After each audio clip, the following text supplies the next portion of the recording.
Good morning, everyone. Good morning. Not going to do it. With as few as we have here, we need a little live. Good morning, everyone. Good morning. That's much better. It is good to be here and enjoy Mother's Day with you. I was going to preach a Mother's Day message, and I got to thinking about it. As little as I know about motherhood, I probably shouldn't do that. But anyway, I decided to kind of go a little different direction today.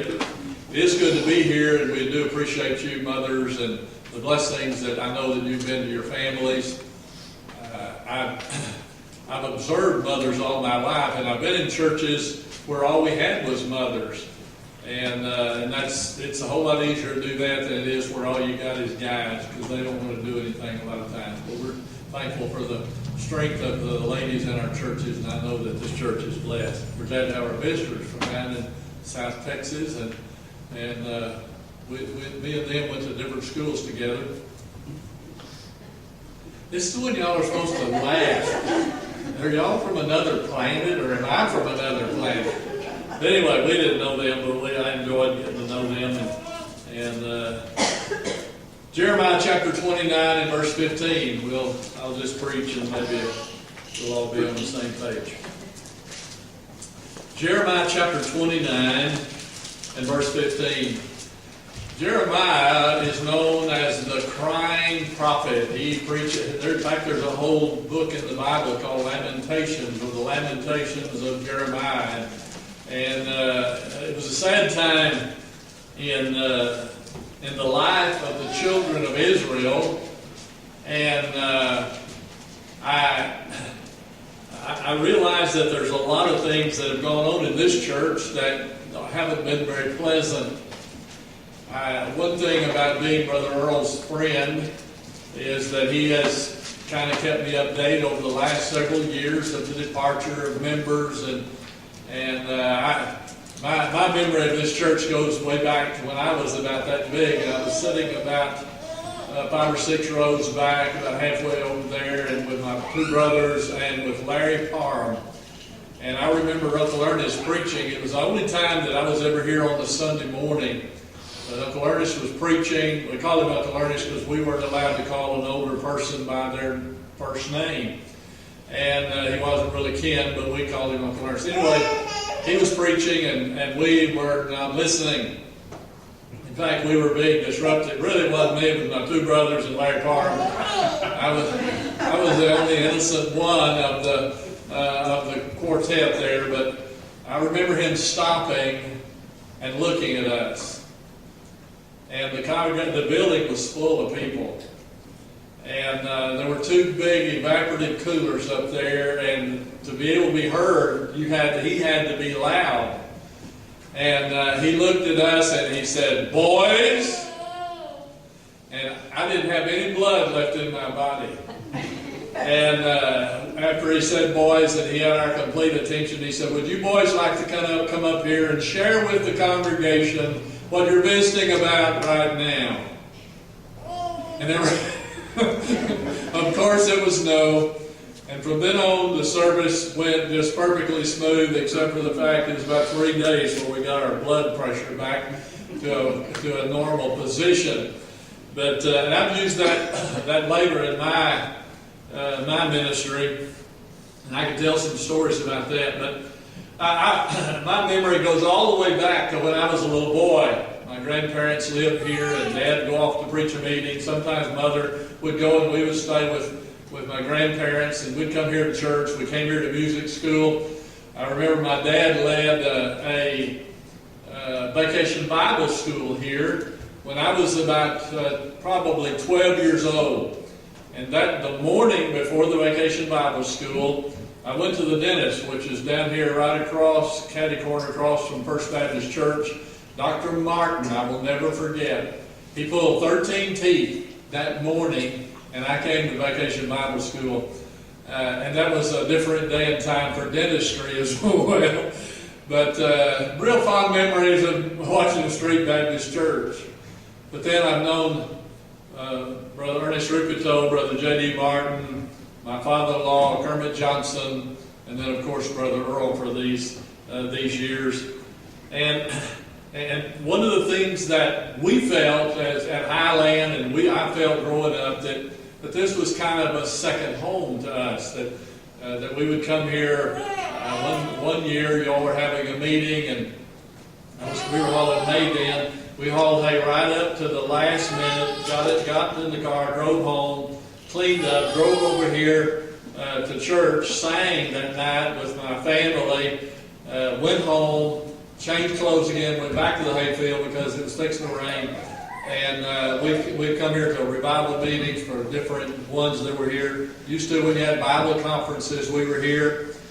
And I said all that to say this: I've got a dog in the fight. I've got investment in this particular church, and I want the best for you. I'm disappointed about the people that have left, and they're gone, and that's a sad thing, especially for the reasons that they left. And I know I hear one side of it, and they may have a side as well, but I always feel like if somebody leaves, God's moved them. Sometimes the devil moves them, but allows it to happen. But I want to just think about what God's going to do next. Sometimes we look back and we see these periods of time that there is this sad time. There are all kinds of sad things that happens in churches. Division, departure, sometimes it's death, and all those things have their moments of difficulty. And yet, what has God got for this church? And our church has just gone through a transition of pastors. I retired in August, and Brother Bert was our associate for a number of years, so they didn't have to get used to him. And y'all are going to have to get used to a new preacher. And you're going to go from an old man, and he is an old man. He knows he is, and I remind him of it. To a young man, and I know the new pastor just from a distance, and you're not going to have to teach him anything except he's got to learn everything. And he's starting as his first church, and there's going to be some difficulties for him. There'll be some adjustments for you, and I think that's good. I think that's a good thing. It's a good thing for you to adjust.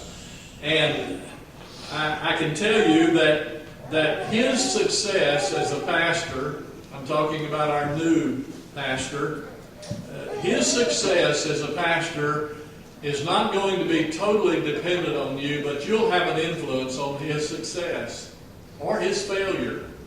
If you support him, if you are a blessing to him, then you can contribute. If you decide that you're going to teach him a thing or two, if you're going to try to drag him around and bully him because this is his first pastor, you're going to be detrimental not only to him, but also to this congregation that is left and the ones that come in. Every year, as a pastor at Highland, I had what I call the State of the Church address. The first Sunday in January, I got up and I had assessed all the finances of the previous year and all the goals that we had set, and to see if we'd made them, all the numbers of people that came. I kept a record of the attendance every Sunday, whether we were growing or whether we weren't growing, and I presented that, and if I thought we were going to do a building program, I would assess that, present it the first of the year, and then the church decided whether they'd do it or not. For the last 10 years, every first of Sunday of every year, I told the church, I'm going to retire when I turn 70. And they all applauded, and I relieved them of my responsibilities as pastor. I relieved myself of that that first Sunday in August this past year, and I prepared them for the new pastor, not necessarily the person, but that I was going to step back and somebody else was going to step forward. This last year, y'all's church had participated with us for about the last 25 years at camp. First of all, at Camp Pine Springs in East Texas for 13 or 14 years, and then the last few years at Camp Masterson near Dumas, Texas. And this last summer was the last summer that I didn't lead the camp. I didn't even go because I felt like if I was there, people would expect things of me, and I'd have to hand it off to somebody else. So I retired from managing the camp, but I've invested in your children. Some of them didn't turn out very well. I'm talking about yours and ours too. But that's not our fault. But I said all that to say this. What's God going to do next? If this church dies, it's not going to be God's problem. I hope you understand that. It's not going to be because God's not going to be working for you, but it may be your fault. I know Brother James is going to be, he may not be the most dynamic young man that could stand in the pulpit, but he's what I call a plodder. Somebody that's going to just bring you along. You probably couldn't stand it if I was your pastor. But the fact is, God knows what He's doing to bring a person here, but also He's got something for you. I'm going to read one verse, and I'm going to elaborate on this verse a little bit later. But it's found, let me see where this is. Verse 11. Listen to this carefully.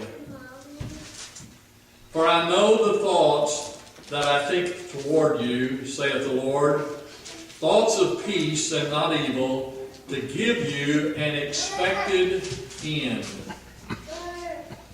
That verse, like a lot of verses in Scripture, when you read them on their own, that's Jeremiah 29 and verse 11, if you read them on their own, it doesn't have a lot of weight. But when you realize that it's talking about a particular event in the history of the children of Israel, and then you connect this as being something that would give us the direction about what God is going to do, then and put it in our lives, well, then it has a different application. The Bible tells us that Jesus said, upon this rock I will build my church, and the gates of hell shall not prevail against it. You can read that like this. And upon this rock I build Washington Street Baptist Church, and the gates of hell shall not prevail against it. Do you know that you're building on a record of the work of Jesus Himself? He said, I'm the one that's building the church. You get to participate. I let pastors lead the church. But you get to participate in the Word of God in Stephenville, Texas. This church has been here over 100 years. And you're just a new link in the chain. You may be a large link or you may be a small link, but nonetheless, you're a part of a progress and a ministry that the Lord has for this community. He doesn't expect you to influence Dallas, Texas. He expects you to influence where you are, the place where God has given you. But I want to talk a little bit to start with about the reality of the world in which you live. I've been pastoring for 49 years. I've pastored the same church for 35 years. And one thing that I have noticed, I didn't fall off a turnip truck, but one thing that I have noticed is everything's new today. It is. And it's not just communication. It's not just even information. And I know information has advanced incredibly, but we live in a very different world, and that's the reality. In this particular situation, the children of Israel were living in a very different world. They weren't in Jerusalem. Jeremiah is talking to some people that were out of place. And by the way, if you feel in place in this world, there's something wrong with you. If you can embrace the things that the world today are living and believing and following, then you've left the Word of God out of your life. But I want you to understand that we are living in a world of hostility. I talked a little bit about this last Sunday afternoon, but I want you to know that what God has for His people to live is completely different to what people are living today relative to their mindset. In verse 1 it says this. He said, "Now these are the words of the letter that Jeremiah the prophet sent from Jerusalem unto the residue of the elders which were carried away captives, and to the priests, and to the prophets, and to all the people which Nebuchadnezzar had carried away captive from Jerusalem to Babylon." Let me just take a little phrase out of this. Actually, it's repeated twice. There were some people that were carried away captive. I don't know whether you know it. Even though we have been freed from the law of sin and death, we're living captive in our world today. It is as though we're shut up in a very strange world. When I was growing up and I was in school, probably the worst that I ever did was take mud balls and throw them at what a man a teacher we call Herndog. He was a Spanish teacher, and I didn't take Spanish, but he was my homeroom teacher. And when he'd turn and write on the blackboard, I'd take mud off my feet, wad it up, and I'd throw it, and it'd stick it. I didn't throw it actually at him. I wanted to stick it right on the blackboard. And he would turn around, and he was kind of a dark-complected man, but his face would turn red. And that's the worst that we did. If we didn't have mud balls, we had spit wads. And that was the worst that we did. But now we have to worry about people carrying guns to school. We're carried away captive. We are living in a very hostile world. But you know, there are a lot of people, a lot of Christians that are carried away captive. They believe that just because the world is going that way, that they have to adjust to all of that. But if you'll notice, it tells who's in hostage. It talks about the priest, and it talks about the prophets, and it talks about the people. But you have to realize who you are. You may have a station. I'm talking about a place of service in God's house. You may be a member of this church, and you may have been a member for a long time, and there are other members out there that have just quit coming. But I want you to know that you are God's. You're His. I'm not talking about you are a God, but you are in God's possession, whether you're a priest or a prophet or a people. And let me tell you, let me give you some examples of how we are hostage in our world, though we are free from sin. We're hostage to government. Coming to a day just a little out of my sight, maybe not out of my sight, maybe before I pass, but I've got a little granddaughter that we kept yesterday that's 6 years old, and she's going to have a little brother or sister just in a few months. By the time those children grow up, and I won't ever see her in high school, I don't have any doubt about that. But as the flow of time begins to move and the cultural declination, that going downward and downward, as it continues, by the time that she's in school, we won't be able to preach in public. I mean, I'm talking about say what needs to be said. What I have preached, all of my ministry is going to be considered and tagged as hate crime.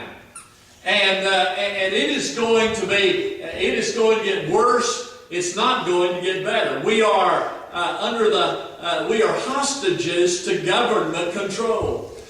Right today, we are also hostages to the offspring of Abraham's son. And I'm not talking about Isaac, but I'm talking about Ishmael. It's amazing to me that our government and our society, even Christian people, can't understand that Ishmael is alive and well today. He was ticked off, and he's always been ticked off, and the Arab people are upset. I'm talking about that culture, the culture that is not only Islam, but also, generally speaking, they are hostile, and in their hostility, they control a lot of who we are and what we do. The stock market. Coming over here today, I stopped at HEB and filled up the gas because my wife, she just let my car run out of gas, and I didn't know whether I'd have enough to get home. And it was $54 to fill up my car. You know who gets most of that money? Ishmael's son. Pardon me, Ishmael. Ishmael's offspring. We're held hostage to them. We're held hostage to the stock market. We're held hostage to the big banks. We're just, even though we're God's people, we are suffering at the hand of people who would love for us to just lay down and die. There's some more people that hold us hostage today. Liberal theologians. If you turn on your television and you watch a certain group of people there, and it's easier to find people that are teaching wrong than are teaching right, and there are some that are saying the right thing, but mostly it's liberalism. Don't talk about sin, don't talk about perversion, don't talk about anything, don't make anybody feel bad. Let's make everybody feel good. Well, my position is this: if a person doesn't know that they're a sinner, they're not going to get saved. And that's a fact. You've got to understand that you're lost before you can be found. But liberal theology has it today that don't preach anything, don't teach anything, make people that would make people feel bad. We want to make them feel good. Some people say I rubbed the cat the wrong way. But I say, if you turn the cat around, that's stroking him. And we need to teach people about sin. But now today, we have to be careful that we're politically correct in the pulpit. You know, we're held hostage to the rewriting of history about our own country. It's amazing to me how wrong all the books were, all of this time that kept the history of our country, and now everybody back there that wrote the Constitution or put the Constitution together, all our founding fathers were really a bunch of jerks if you listen to modern history. And then there are the dreaming scientists. They want to tell us that we come from monkeys, and I think maybe some of them did, and they ended up at Tarleton State University. But I want you to understand, that it does affect who we are when the world at large believes that there is no accountability, that there is no justice, that there is no judgment in the world, because when we die like Rover, we die all over, there's nothing after this. We are held captive in that kind of a bubble. That's reality. I wish I could tell you something different. When I was growing up, all I knew was church life. We had a drug problem. We were drugged to every service. We never were asked if we wanted to go to church.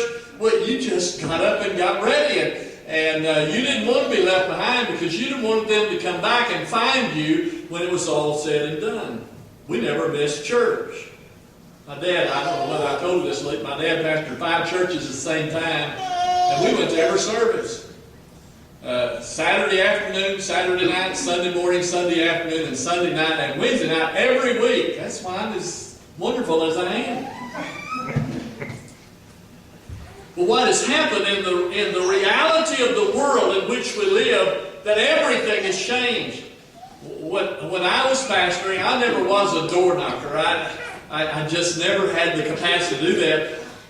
But I worked at a secular job the whole time I was pastoring, and I would go to work and I'd hire a couple of guys to come to work for me, and they'd work for me a little while, and I'd get them to come to church, or the guy from the lumberyard, or the plumber, or the electrician. Somebody at the work site would come to church because of our opportunity to interact with them.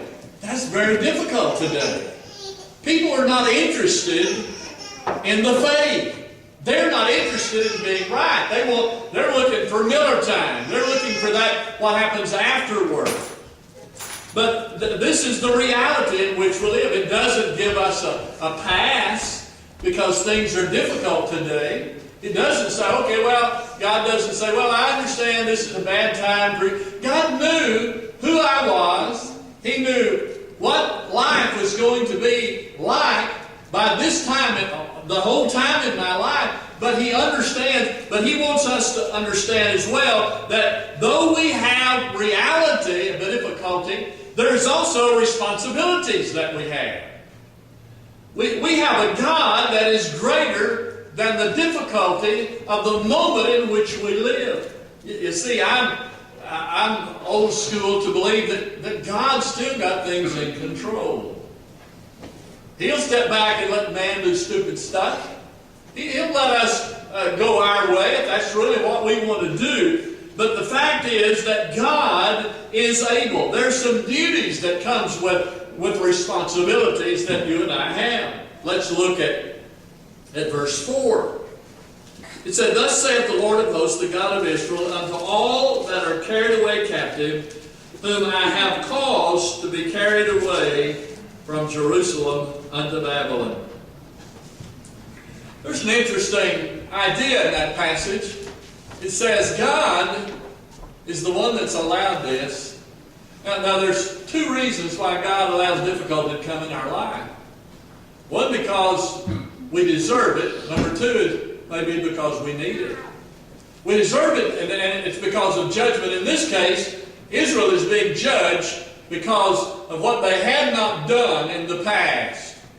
And also for what they had done. They had gone away after other gods. And also they had not kept the feast and the different things that God had told them to do.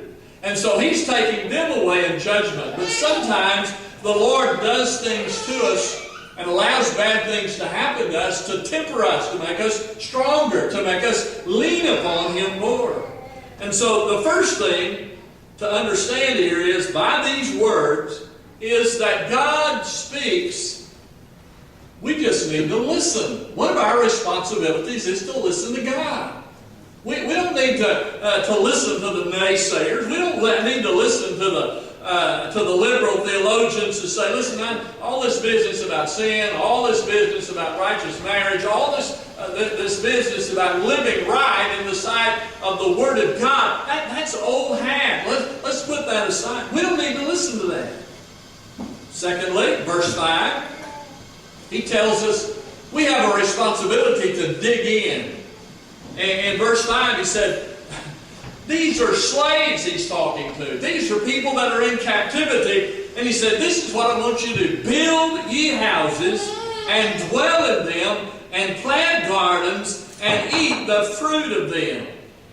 Is that done or what? I'm talking about now from a horizontal perspective. From the point of view of humanity, if you're a slave, why do you want to build a house?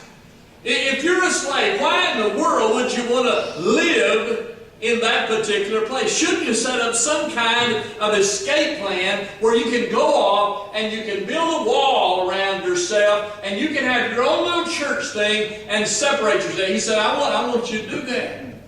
I want you to live in the world. You have to live in the world, but the world doesn't have to live in you. He said, I want you to dig in.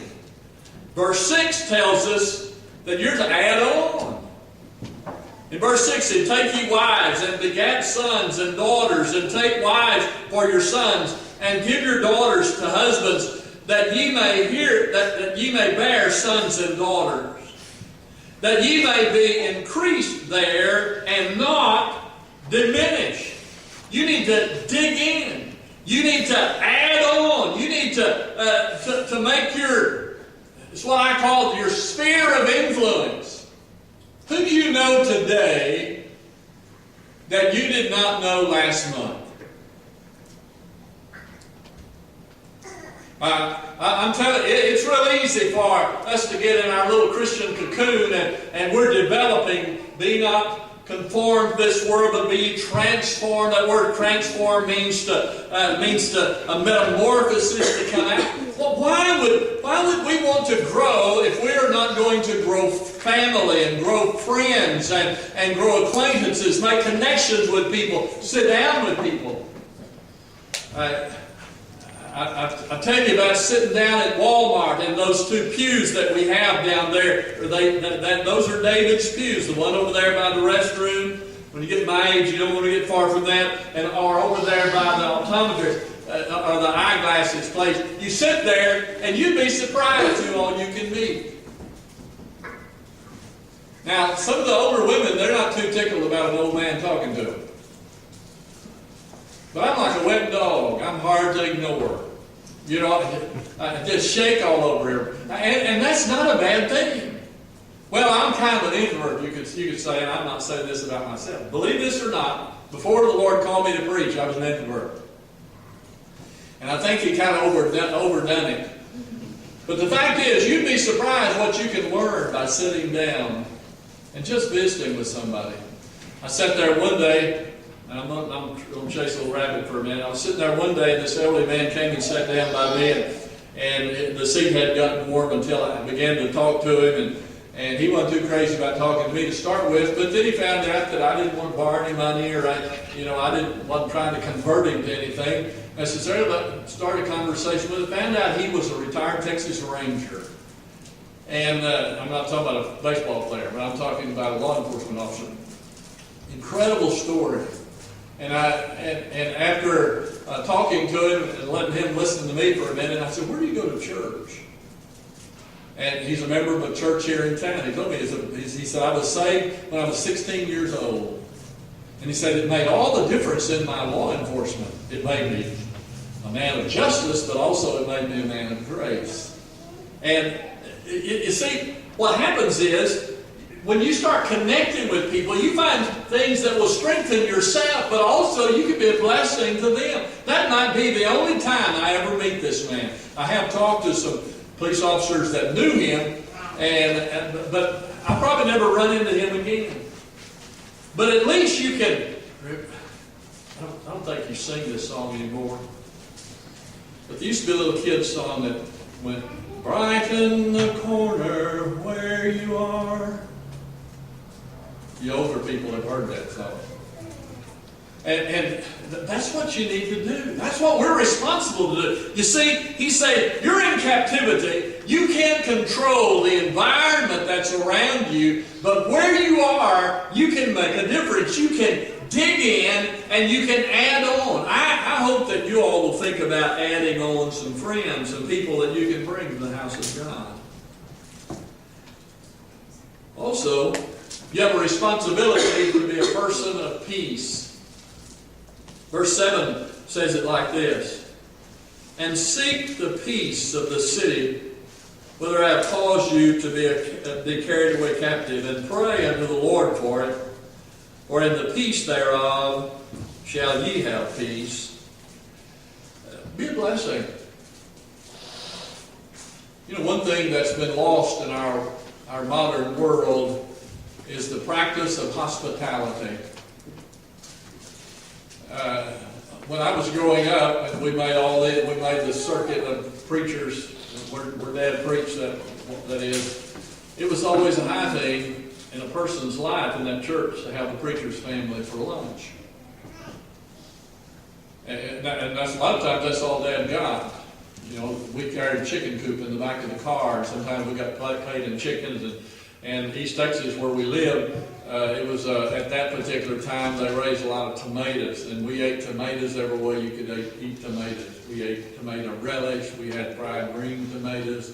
We had tomatoes, and that's probably the reason I have acid reflux today. But I can tell you this, that in the world in which we live, we need to learn hospitality. We need to bring people to us. We don't need to just go to them. We need to open up our lives and not only be friends to people, but also to be an instrument of peace between people, but also between them and us. Verses 8 and 9. Another responsibility is that we just don't listen to any and everybody. Don't be gullible. That's part of our responsibility. We have duties in industry and family. We have duties in public. We have a public persona. Would somebody out there who is lost want to be like us? There ought to be a difference. There ought to be a difference between us and the lost world. I'm not saying that everybody out there is bad. All right, we've got the reality and we've got the responsibility, and this isn't going to be an alliteration, but there's some consolation here. that God in heaven is not an old man in a rocking chair dozing off every now and then like I do. But He is alive. And He knows. And He's not forgetful. And He is powerful. And He is able. And He wants you to be a part of His victory. The verse that we read to start with, for I know the thoughts that I think toward you, saith the Lord, thoughts of peace and not evil, to give you an expected end. I read that the first time, and it just, when I was reading the whole text, it just kind of, I read it and it didn't grab me, but I read it again, and it jumped out of the page. God has a plan. I like plans. When Sherry and I first married, I lived all my life until I was 35 by the seat of my pants. I didn't have a plan. I had a plan for the houses that we built and planned for the day. But relative to a spiritual life, I didn't have a plan. But now I want to plan everything. I want to sit down. I want everything, not necessarily we follow the plan, but at least we have a plan to start with. You have to make adjustments. But God's got a plan. God has a plan for every individual here. God's got a plan for you to go to heaven. And here it is. God is not willing. There's the word will, willing. God's got a plan. God is not willing that any should perish, but that all should come to repentance. God's got a plan. For God so loved the world that He gave His only begotten Son, that whosoever believed in Him should not perish, but have everlasting life. God has a plan for you to be saved. And He's worked out all the details, and He set it before you. Here it is. Here's the plan. But also, I like plans not only for salvation, but I like it for service as well. And here's the plan. Begins in verse 10. Thus saith the Lord, that after 70 years be accomplished at Babylon, I will visit you. Here's the plan. He said, I've got a plan, and you need to patiently wait. I never was a very good marriage counselor, but part of my job, people would come, couples would come and sit down in my office, and I sat them, we'd go in the office, and I had a chair by myself, but we had a little love seat there, and sometimes not my glove there, but there, a little love seat there. And I could tell when they came and sat down that this was not going to be a good day. Because the love seat, all they had to do was sit together, but instead they sat just as far apart as they could, and that wasn't good enough. The one on the left would have their elbows stuck down on the arm, and the one on the right, and there was this division between it. And my way of counseling was always this: I hear the story from both sides and then choose sides. I never had this capacity to say, listen, we need to work this out. But here's the deal. I did learn to do this. Kind of the last, after we talked about the problems and using the man was the problem, if you're talking to the woman or vice versa. But when it was all said and done, and I hadn't felt like we've made any progress, I'd say this. I'd say, what if I could tell you that if you waited one more day and you could live peacefully and lovingly together, could you just wait one more day? And most of the time they'd say yes. Yeah, we can do that. Just try it for one more day. And then I'd say, well, what if it took a week? Could you just wait another week? Or what if it took a month? I'm going down through there, and what I was trying to get them to do is look beyond the moment, the pain, the problem of the moment. In this case, in the captivity of the hour. What if I could tell you that it's all going to work out? Well, let me tell you, it's going to work out. It is.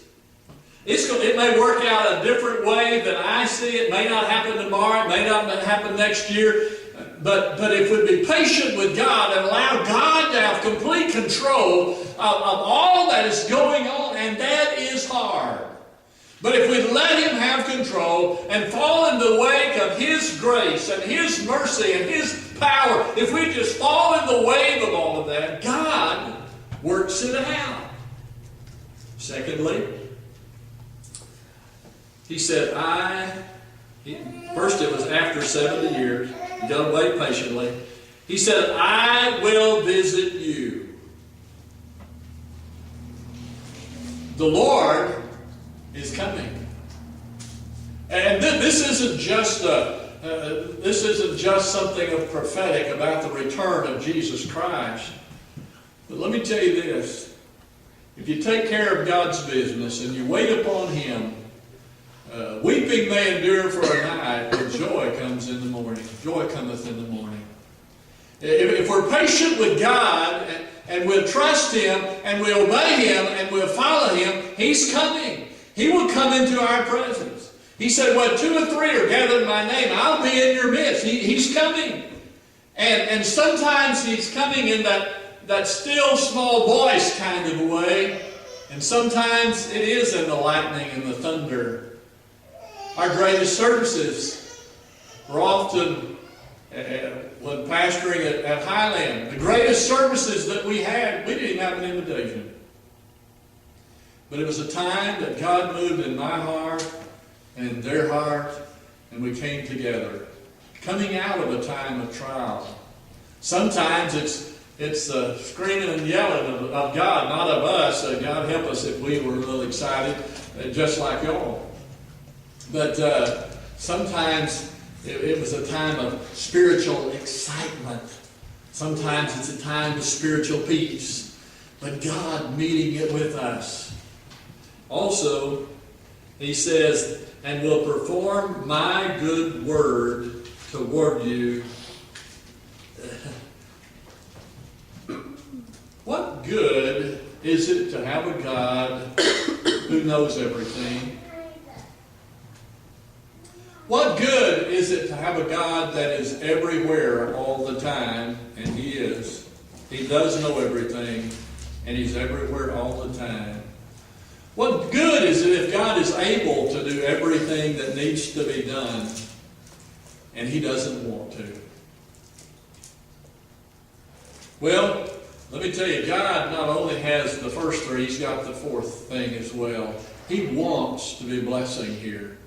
He does. He does. No matter how far down you go, no matter how hopeless things seem, God wants to bless you. And we need to understand that. He will perform. He said, I will perform my good word toward you. You know, I'm talking about Him just being good, but particularly good toward you. In the same verse, He said, in causing you to return to this place. That is, He said, I will bring you back. In verse 12, He talks about listening. He said, then shall ye call upon me, and ye shall go and pray unto me, and I will hearken unto you. And maybe it's just you. But I prayed, and I wonder where God was after I prayed. You know, I'm kind of a McDonald's man myself. I want it right now. I don't want to wait. We're not talking about God's timing. I know what God's will is. And so when I pray for something, Lord, I want you to do it. A lot of times our prayers are ordering God or reminding God. We need to learn to listen. Also, in verse 14, He said, I will be found of you.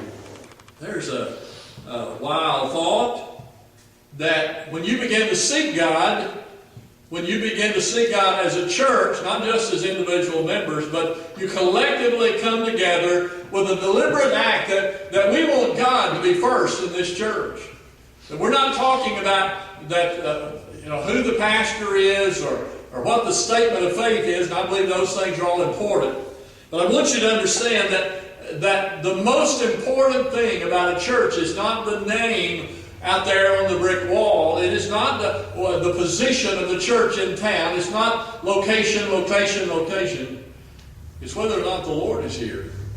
He said, I will be found of you, saith the Lord, and I will turn away your captivity. That literally means that I'm going to release you.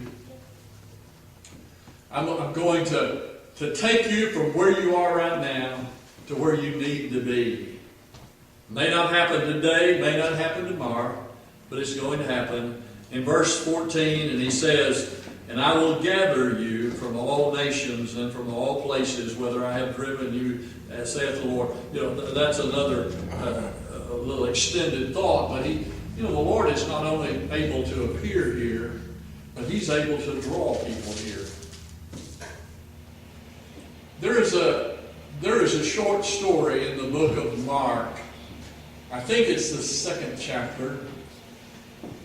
But it's the story where the 4 men let this man sick of the palsy down to where Jesus was. And Jesus healed him. He saw the faith of the 4 and healed the man that was sick of the palsy. You know what the key part of that story is? You had the Pharisees, and they were saying, I can't believe, what is this guy doing? Or, he's out of his mind. There's always Matt Gaggers. There's always people that say this can't be done, that can't be done. You're too far gone. What do you believe? But you know what the most important part of that whole story was? There was a little passage, I think it's in verse 2, that says Jesus was in the house. There were a lot of people gathered around. There wasn't room to get in, but it was Jesus in the house. It wasn't because of the number of people that were there, but Jesus was in the house. It wasn't because the miracle was going to be performed, but that Jesus was in the house. He's able to gather people. 70 years. Verse 15 says this, because ye have said, in other words, you've got to keep this in your mind. The Lord hath raised up us prophets in Babylon. In Babylon is captivity. In Babylon is the reality of the moment. But God has given us a message. God responds to faith. What do you believe God is able to do at Washington Street Baptist Church? How much do you believe God is able to do? One of the things I did with Brother Bert about 2 months before I retired, I gave him a questionnaire. Brother Bert, the same age as our youngest son, and no, he's a year older than that. But anyway, since he was a little boy, he's been in our church. I've known him, and he's done some real dumb things as a child, just like all my kids have done, and you all did if you were ever a child. But I gave him this questionnaire, and it was sort of, what would you do if? What would you do if? What would you do if? And it was really all about is the faith that you have, is it built in Brother Bert's capacity to pastor this church, or in God's capacity to lead Brother Bert to pastor the church? I can tell you this, that no matter how minimal your capacity to work in this congregation is, that is, whether you have the intellect, whether you have the Bible knowledge, whether or not you have the experience, it has little to do with your success as a member of this church, and ultimately the success of this church prospering again. The one thing that is essential is that you believe that God is able to use you.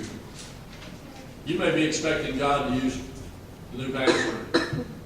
You may be expecting somebody in this church that God will raise them up to be kind of the fire here. Let me tell you, we don't need another fire beside the one that God plants in us to take us to the next place. I don't know where I got this quote, so I cannot cite it, but it says this: there is no such thing as a hopeless Christian, just men and women who have given up hope.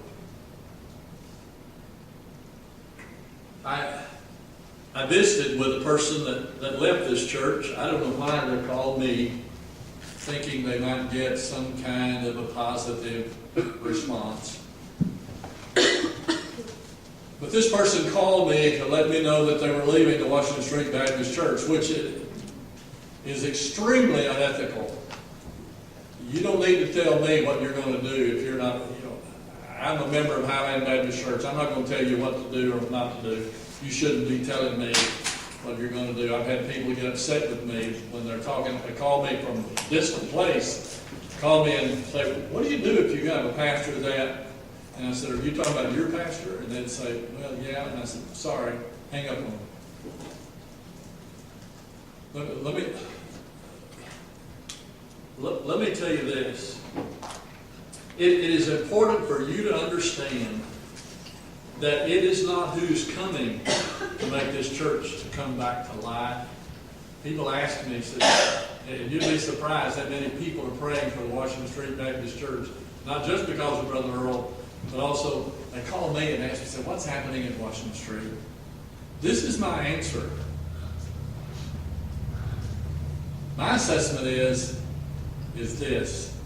Washington Street Baptists are under the throes of death. The throes of death are this. It is that body that is moving and is trying to come past the brink of death. There is this movement. Life is passing away, but there is still, the heart is still beating, and the nerve endings are still working, and there's still a prospect of life. And that sounds so bad, but it is so good because God hasn't quit. He is the source of life. He is the source that brings from within a body that He has put together at this particular place to function in a particular way for a particular purpose, to have life. And you can have it more abundantly. But it's all based upon whether you believe God is able to use you. And then, is God able to use us? And then, is God able to bring us back to that vibrant, living, functioning body that walks and talks and blesses and strengthens other folk? Let's stand and have an invitation.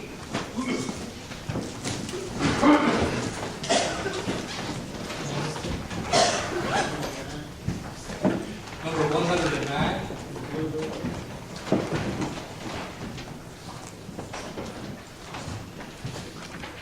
What is God going to do next?